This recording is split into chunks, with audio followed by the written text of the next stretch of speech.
I still have a small box in my closet that holds a handful of faded arcade tokens, but I don't think they work anywhere anymore. See, the machines they were made for are long gone, scrapped or sold off to collectors, but every time I pick one up, I can remember 100 afternoons. Those tokens came from 3 of my favorite arcades where I grew up in the Pacific Northwest, and each one represents a different chapter of my life in the late 80s and 90s.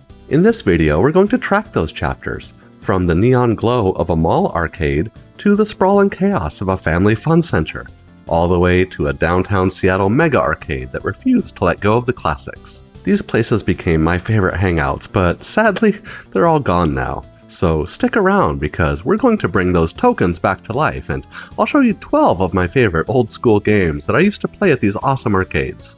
These are the places I'd give anything to step inside of just one more time. So grab a seat and let's go back in time to when arcades were still king. First up is Fun and Games at the Alderwood Mall in a suburb of Seattle, Washington. The mall first opened in 1979, and for a long time it was the place to be. But the real action, at least for me, wasn't shopping in the department stores. It was in that arcade right across from a Mrs. Fields cookie shop. Fun and Games was exactly what you would expect from a mall arcade in the late 80s.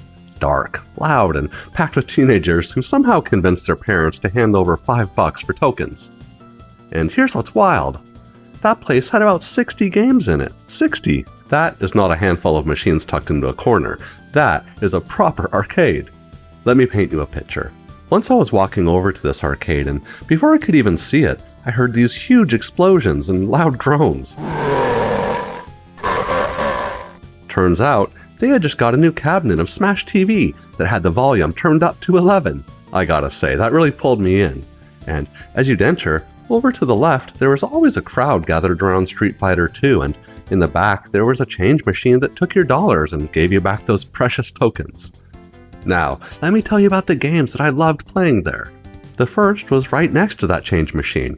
I'm talking about the deluxe sit-in version of Thunderblade. This helicopter shooter had a mechanical rotating base that mimicked the cockpit, complete with stick and throttle. I think this one actually cost 50 cents to play, which seemed really expensive back at the time. The controls were tricky, but so satisfying when you finally got the hang of it. It was really quite the thrill with the incredible sprite scaling power of the arcade hardware.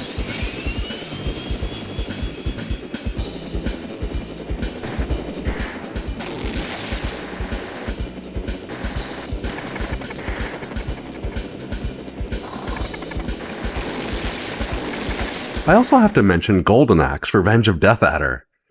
That game was pure fantasy mayhem, riding giant beasts and chopping through skeletons. The sprites were huge and colorful. The game's artwork was a big step up from the original, and I never got tired of the way that magic spells lit up the whole screen and burnt the faces off your enemies.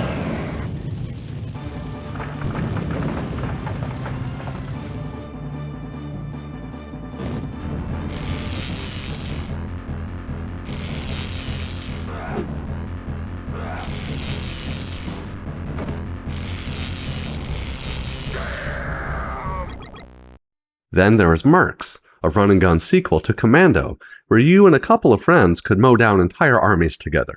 I especially enjoyed picking up that flamethrower and just flailing it around, burning everything in sight to a crisp. I spent more quarters on that cabinet than I care to admit, and honestly, it still looks and plays great.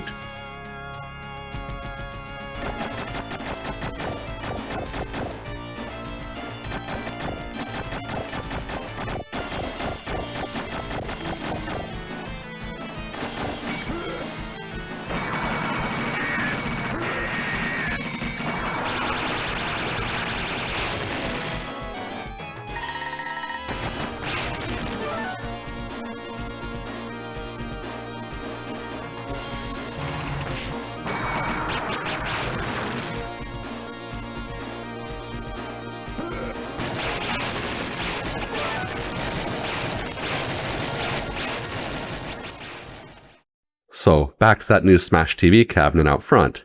It became an instant favorite, that twisted game show where you ran through rooms full of enemies, hosing down everything that moves while trying to survive and win prizes. The twin-stick controls felt so natural, and the announcer shouting, "Big money! Big prizes!" is burned into my brain forever. Big money! Big prizes! I love it! Contestant 1.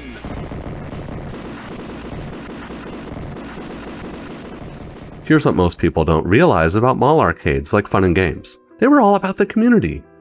You would walk in alone and leave with 3 new friends because you all happened to be standing around the same cabinet. You'd trade tips and watch the other guy finally make it past that stage you didn't complete after running out of tokens. That sense of connection is what I miss most. So yeah, Fun and Games at Alderwood Mall is gone now. The mall itself changed dramatically over the decades, with a major renovation in 1995, and somewhere along the way, that arcade just disappeared. It didn't close with a grand farewell, it just faded away, and like so many others from that era.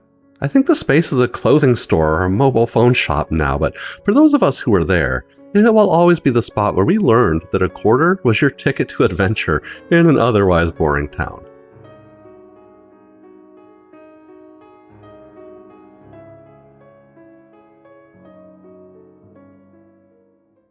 Next, we head about 15 minutes down the street from Alderwood to the next spot, Funtasia in Edmonds.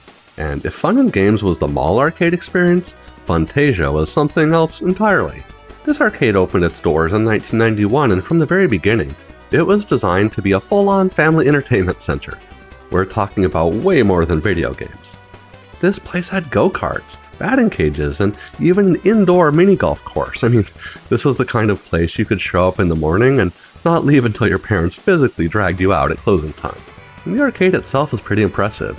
People who went there in the early 90s talk about the 4-player Virtua racing with the sit-in cockpits. It felt like a huge deal at the time. They also had a bunch of shooting and fighting games, a handful of pinball machines, air hockey tables, and even that punching bag thing that would show you how hard you could hit it, as you try to impress the girls.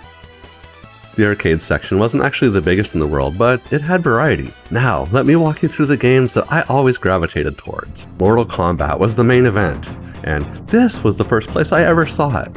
And how could anyone ever forget the first time you witnessed someone pull off a fatality? The whole crowd around the machine erupted. It felt like we were witnessing something forbidden. I probably played 50 matches before I finally pulled one off, but every fight taught me a new move. If you want to hear about my first experience playing Mortal Kombat, I made a separate video on it, so check it out and stick around for a while.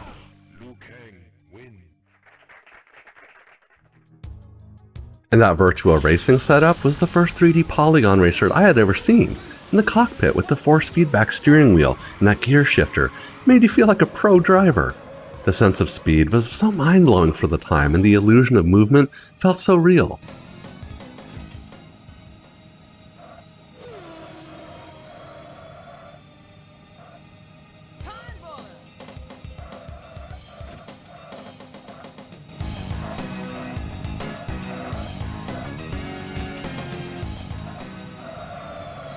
Next up is Narc, which is an arcade staple. Running around as a cop, blowing away drug dealers with anti-tank missiles and machine guns. Yeah, it was ridiculous and over the top. Exactly what a teenager wanted. It had some early digitized graphics for the characters and background, which was also a fun novelty at the time.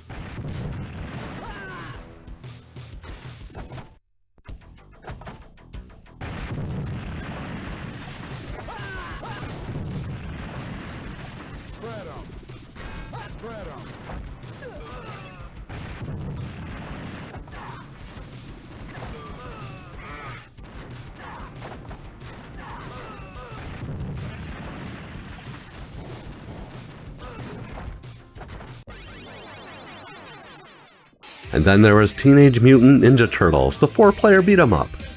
That game was a great equalizer. You could be a total beginner and still have fun just mashing the attack buttons alongside 3 other players, taking down foot soldiers and the bosses from the cartoon.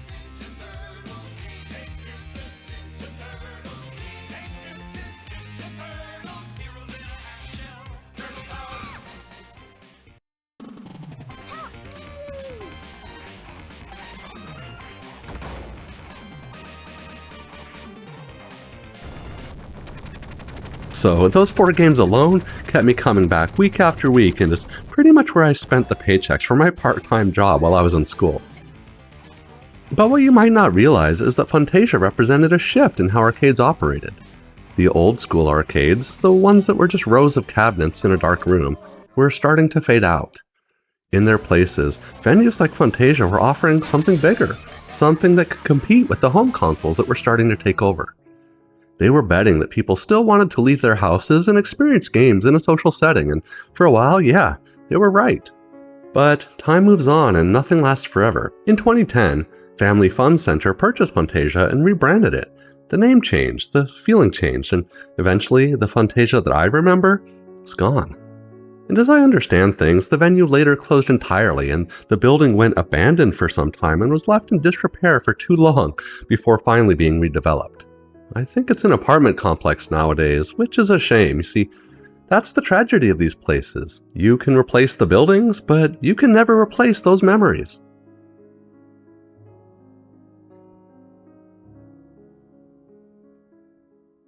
And for the final arcade I want to show you today, we're heading into the city. Seattle Funplex. If you grew up in the Seattle area during the 90s, you probably have a Funplex story, and if you don't, you've definitely heard someone else's. This one was located not far from the waterfront, and unlike the other two arcades on this list, Funplex was a massive, dedicated arcade building, a place that existed purely for the joy of games. Free admission, individual games starting at 25 cents. They even had a full-on laser tag arena. And in the back there was even this huge RC car track where hardcore hobbyists would race. And here's what makes Funplex special in my memory. It had the classic games. Arcade enthusiasts who remembered the scene talk about how Funplex held on to its classic games until the very end, sometime in the mid-90s. While other places were chasing the latest fighting games and racing simulators, Funplex kept the old stuff alive. The games that defined the golden age of arcades from the 70s and the 80s, the ones that made you fall in love with gaming in the first place. But it was more than just old arcade games. They still had some of the latest ones too, as we're about to experience. Daytona USA was my go-to, and Funplex, they had the 8-player linked version, where you could race against 7 other people, each sitting in their own cabin. The noise almost felt deafening, and the feeling of power when drifting past someone in the final lap was pure adrenaline. It's one of the all-time great arcade experiences, no doubt.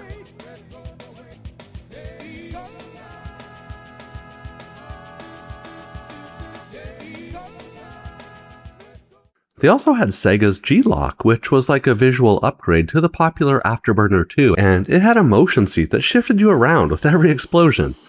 I remember gripping the handle so tight, my knuckles literally went white. Totally intense.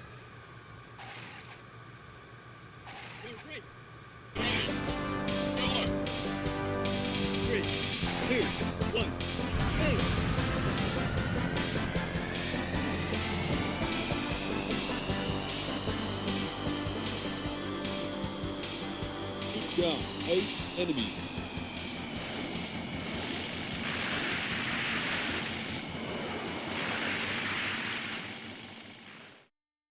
Next up was the 4-player NBA Jam Cabinet, which was pure chaos, of course. 2-on-2 basketball with impossible dunks and that digitized voice screaming, "He's on fire!" My friends and I would play for what felt like hours, talking smack while we dunked on each other over and over. The Simpsons arcade game was also there, another 4-player beat-em-up, where you played as Homer, Marge, Bart, or Lisa, and you fought your way through Springfield. That game looked just like the cartoon on TV, and it was hilarious and brutally hard at the same time, a real quarter eater.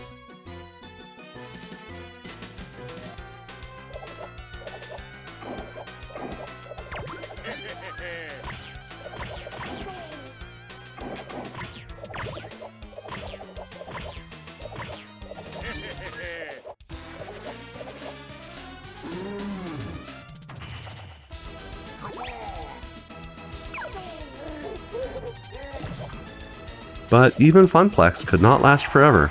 The arcade industry was in decline, and the rise of more powerful home consoles like the PlayStation, Dreamcast, and Nintendo 64 were beginning to take over. The Seattle Funplex eventually closed, joining the long list of great arcades that couldn't survive the changing times, and while the old building might still be standing, that magic is long gone. So those are my 3. Fun and Games at Alderwood Mall, Funtasia in Edmonds, Seattle Funplex. 3 different arcades, 3 different experiences, but they all gave me the same thing. They gave me a place to hang out at as a kid. A place where I could forget about school, about homework, about anything else that stressed me out, and just focus on the game in front of me. And if you grew up during this era, you probably have your own list. Maybe it includes one of these places.